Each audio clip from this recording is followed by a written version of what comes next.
ಆತ್ಮೀಯರೇ, ಮತ್ತೊಮ್ಮೆ ಹೃದಯಕ್ಕೆ ಒಂದು ಮಾತು ಕಾರ್ಯಕ್ರಮಕ್ಕೆ ಸ್ವಾಗತ. ಇಂದು ನಾವು ಆದಿಕಾಂಡ 1ನೇ ಅಧ್ಯಾಯದ ಕೊನೆಯ ವಚನಕ್ಕೆ ಬಂದಿದ್ದೇವೆ. ಆದಿಕಾಂಡ 1ನೇ ಅಧ್ಯಾಯ 31ನೇ ವಚನ. ದೇವರು ತಾನು ಉಂಟು ಮಾಡಿದ ಎಲ್ಲವನ್ನು ನೋಡಿದನು, ಅದೆಲ್ಲವೂ ಬಹು ಒಳ್ಳೆಯದಾಗಿತ್ತು. ಹೀಗೆ ಸಾಯಂಕಾಲವೂ ಪ್ರಾತಃ ಕಾಲವೂ ಆಗಿ 6ನೆಯ ದಿನವಾಯಿತು. ಈ ವಾಕ್ಯದಲ್ಲಿ ಕೆಲವೊಂದು ಪ್ರಾಮುಖ್ಯವಾಗಿರುವಂತಹ ಅಂಶಗಳನ್ನು ನಾವು ನೋಡಿಕೊಳ್ಳೋಣ. ಮೊದಲನೇದಾಗಿ, ದೇವರು ತಾನು ಉಂಟು ಮಾಡಿದ ಎಲ್ಲವನ್ನು ನೋಡಿದನು ಎನ್ನುವಂಥ ಮಾತು. ಪ್ರಿಯರೇ, ಇಲ್ಲಿ ಎಲ್ಲವನ್ನು ಅನ್ನುವಂಥ ಒಂದು ಪದ ಅಥವಾ ಪ್ರಾಮುಖ್ಯವಾಗಿರುವಂಥ ಪದವಾಗಿದೆ. ಯಾಕೆಂಬುದಾಗಿ ನಾವು ನೋಡುವಾಗ ಈ ಪದವು ಸಂಪೂರ್ಣ ಸೃಷ್ಟಿಯನ್ನು ತೋರಿಸುವಂಥ ಒಂದು ಪದವಾಗಿದೆ. ಅಂದರೆ ಇಲ್ಲಿ ದೇವರು ಒಂದೊಂದು ಸೃಷ್ಟಿಯನ್ನು ಮಾತ್ರ ನೋಡುತ್ತಿಲ್ಲ, ಆದರೆ ಸಂಪೂರ್ಣ ಸೃಷ್ಟಿಯನ್ನು ಒಟ್ಟಾಗಿ ನೋಡುತ್ತಾ ಇದ್ದಾರೆ ಎನ್ನುವಂಥ ಒಂದು ಮಾತು ನಾವು ನೋಡಬಹುದು ಪ್ರಿಯರೇ.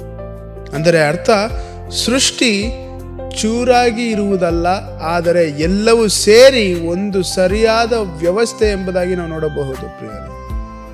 ಅಂದರೆ ಇದು ದೇವರ ಕೆಲಸದಲ್ಲಿ ಗೊಂದಲ ಇಲ್ಲ, ಸಂಪೂರ್ಣತೆ ಇದೆ ಎಂಬುದಾಗಿ ನಾವು ನೋಡಬಹುದು ಪ್ರಿಯರೇ. ಮತ್ತು ಎರಡನೇದಾಗಿ ನಾವು ನೋಡುವಾಗ ಬಹು ಒಳ್ಳೆಯದು. ಪ್ರಿಯರೇ, ಇದು ತುಂಬ ಪ್ರಾಮುಖ್ಯವಾಗಿರುವಂಥ ಒಂದು ಪದವಾಗಿದೆ. ಯಾಕಂದರೆ ನಾವು ಹಿಂದಿನ ದಿನಗಳಲ್ಲಿ ದೇವರು ಮಾಡಿರುವಂಥ ಒಂದು ಸೃಷ್ಟಿಯನ್ನು ನೋಡಿ ಒಳ್ಳೆಯದು ಎಂದರು ಎಂಬುದಾಗಿ ನಾವು ನೋಡಿದ್ದೇವೆ, ಓದಿದ್ದೇವೆ.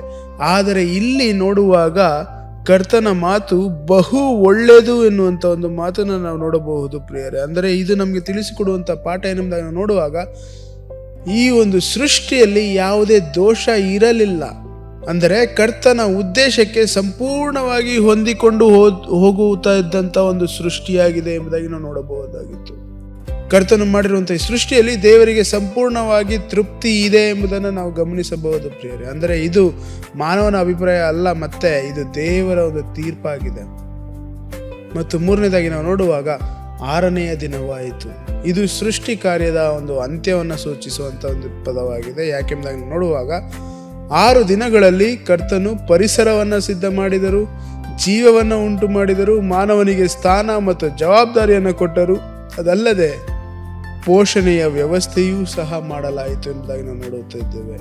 ಅಂದರೆ ಇದೀಗ ದೇವರು ಆ ದಿನವನ್ನು ಮುಗಿಸುತ್ತಾ ಇದ್ದಾರೆ ಎನ್ನುವಂಥದ್ದನ್ನು ನಾವು ನೋಡಬಹುದು ಪ್ರಿಯರೇ.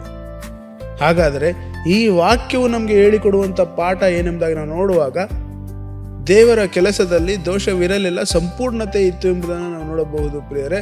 ಅದಲ್ಲದೆ ಇಡೀ ಸೃಷ್ಟಿ ದೇವರ ದೃಷ್ಟಿಯಲ್ಲಿ ಒಳ್ಳೆಯದಾಗಿದೆ ಎಂಬುದಾಗಿ ನಾವು ನೋಡಬಹುದು.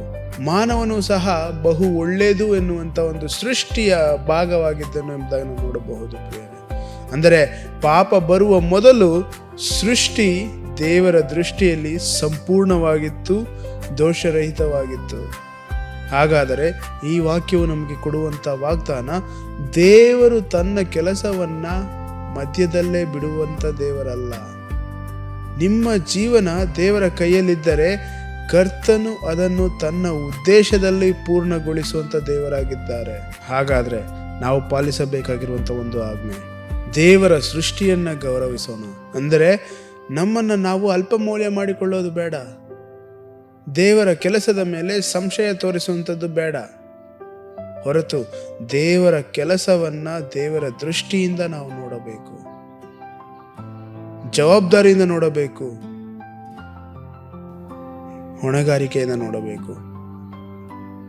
ಹಾಗಾದರೆ ಇಂದು ನಾವು ಇದನ್ನು ನೆನಪಿಟ್ಟುಕೊಳ್ಳೋಣ. ದೇವರು ನೋಡಿದಾಗ ಬಹು ಒಳ್ಳೆಯದು ಎಂದು ಹೇಳಿದ ಸೃಷ್ಟಿಯಲ್ಲೇ ನೀವು ನಾನು ಇದ್ದೇವೆ ಪ್ರಿಯರೇ. ಹಾಗಾದರೆ ನಾಳೆ ಭೇಟಿಯಾಗೋಣ. ದೇವರ ಕೈಯಲ್ಲಿರುವ ಜೀವನ ನಿಮ್ಮದಾಗಿರಲಿ. ಆಮೇನ್.